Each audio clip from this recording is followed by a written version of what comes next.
Okay, so the overall process is pretty easy and pretty fast. We're going to start in AHREFs, and we're going to start with Keyword Explorer.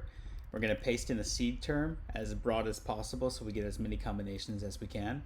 And then once we're in the Keyword Explorer results, we're going to go on the left-hand side under having same terms to get these parent-child relationships between keywords and the parent topic. Okay, that's going to create that relationship for us. We're going to export.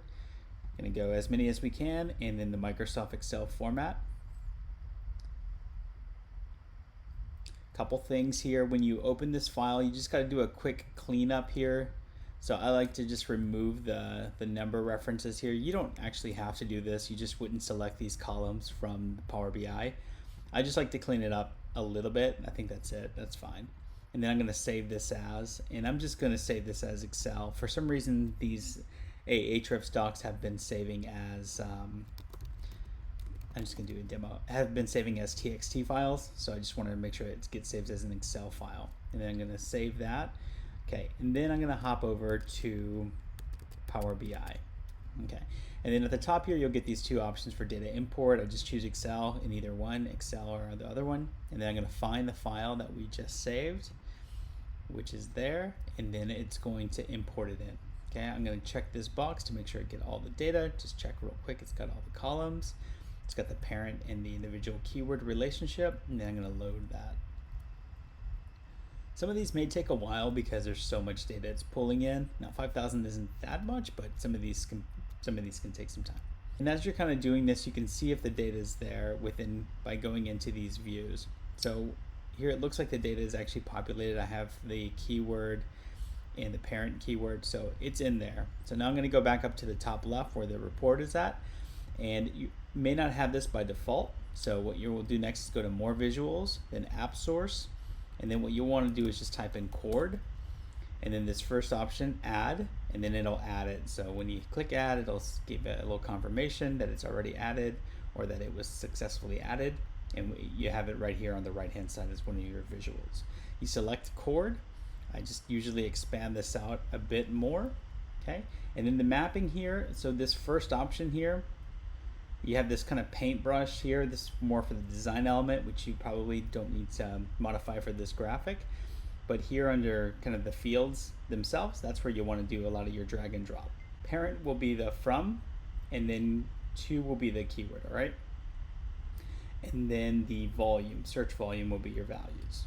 Okay, and then you'll get the visual populated, and then here under filters you have your keyword, and then here you can type something under advanced filtering. You'll type something like contains, let's say this is classes, online classes, so this will be like, let's say the cooking relationship. Okay, now I want to just narrow in on one of these. I'll just click on these to look at the relationship between these particular words. So I know that this light green here is all cooking classes, and here's how they stem out individually.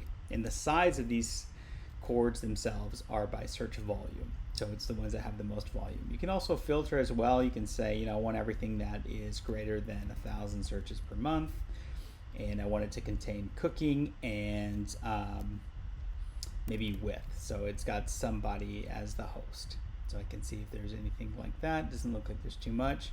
Maybe it's a volume thing, so I'll just remove that. And here I got some more options. It doesn't look like it took the width here. Yeah. So it doesn't look like there's anything like that. So let's just say easy. Let's see if there's anything that's easy.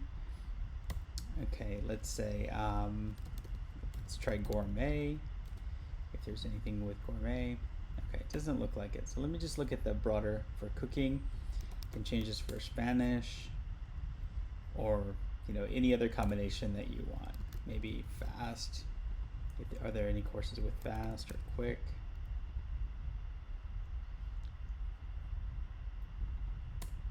Maybe anything with the word Zoom, since it's online classes. Okay, we can kind of see some of these things as we expand this out. And if we don't do any filtering, we'll just get kind of the full universe of terms here. So you essentially want to just use this to play around and dive into the relationship. So if you're writing about, let's say, cooking classes, and you wanted to do an article about, you know, top cooking classes online, or what are the most popular cooking classes, and popular would correlate here with things like search volume. So you could essentially craft an article out of these subcategories.